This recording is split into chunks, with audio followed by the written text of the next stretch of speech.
matin, 5h, 7h, Mathieu Noël.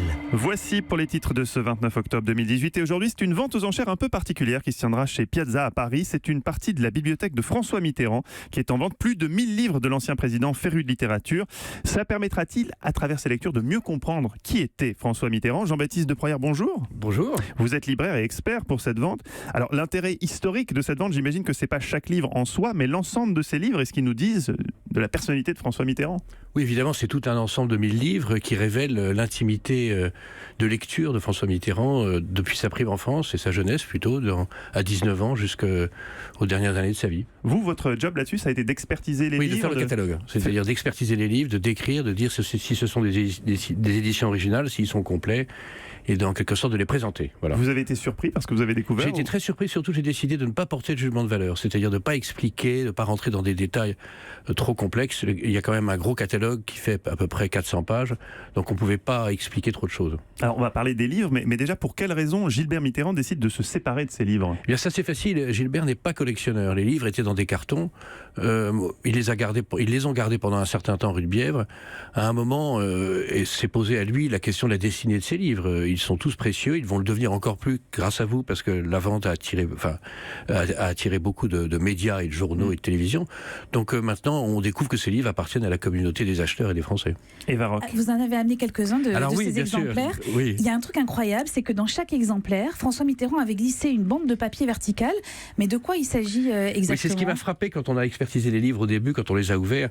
Alors là, par exemple, il s'agit de Louis Pauwels, Le Matin des magiciens, qui est un très bon roman des années 60. Qui est en édition originale, en grand papier, broché. Et vous voyez, donc, dans chaque livre, François Mitterrand glissait un petit... on appelle ça un petit papier, ou un flag en anglais, dans lequel il résume les informations du livre. Donc c'est à la plume, c'est autographe, c'est manuscrit de François Mitterrand à la plume, au stylo, François Mitterrand. Mais c'est très méthodique, ça fait à peu près à chaque fois le même diamètre, la même largeur. Et donc on voit Louis Pauwels, Le Matin des magiciens, édition originale, de prix payé, 250 francs, entouré toujours d'un carré, chez Lelier. Alors là, il marque 1970, et vous allez avoir une petite surprise, on le retourne. Et on voit le président de la République, c'est-à-dire que c'est le papier en tête de l'Élysée, c'est-à-dire qu'il achète le livre en 1970 et découvrant qu'il n'a pas de papier, je ne sais pas sur quelle information il se fonde, mais il refait un livre dans les années 80.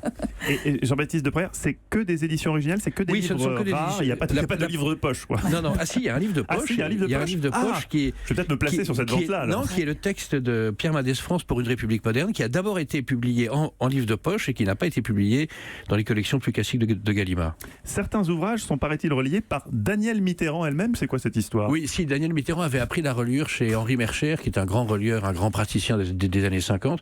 Elle reliait bien, de façon... C'est pas une artiste, mais c'est une femme talentueuse qui fait des reliures qui sont bien davantage que de simples reliures, c'est un peu misogyne, comme on dit, de dames, pardon. Dans les autres bouquins que vous nous avez amenés, ouvrages, pardon, que vous nous avez amenés ce matin, il y a un exemplaire des Justes de Camus, et je crois qu'il y a une dédicace à l'intérieur. Alors ça, c'est une perle, une perle. Alors, il était un peu abîmé. Donc c'est l'édition originale des Justes, et il y a une très belle dédicace, on dit envoi dans le métier, d'Albert Camus à Monsieur le ministre de l'Intérieur.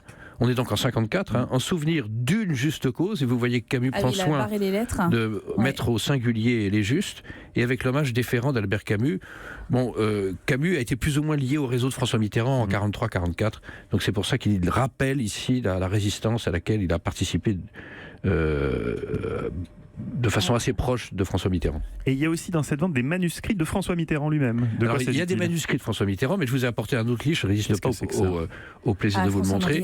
François Mauriac était l'oncle de François Mitterrand, et il était de droite évidemment, il était un grand supporter de De Gaulle, et donc ça c'est sa biographie de De Gaulle publiée en 1964, qu'il dédicace à François Mitterrand. C'est un exemplaire de service de presse, on voit SP là. Et il décrit à François Mitterrand, qui ne sera pas d'accord, bien sûr, en souvenir de Gaulle. François Mauriac. Merci beaucoup Jean-Baptiste Deproyer d'avoir été avec nous. On rappelle que vous êtes l'un des experts de la vente des livres de François Mitterrand qui se tiendra aujourd'hui et demain à la maison Piazza à Paris.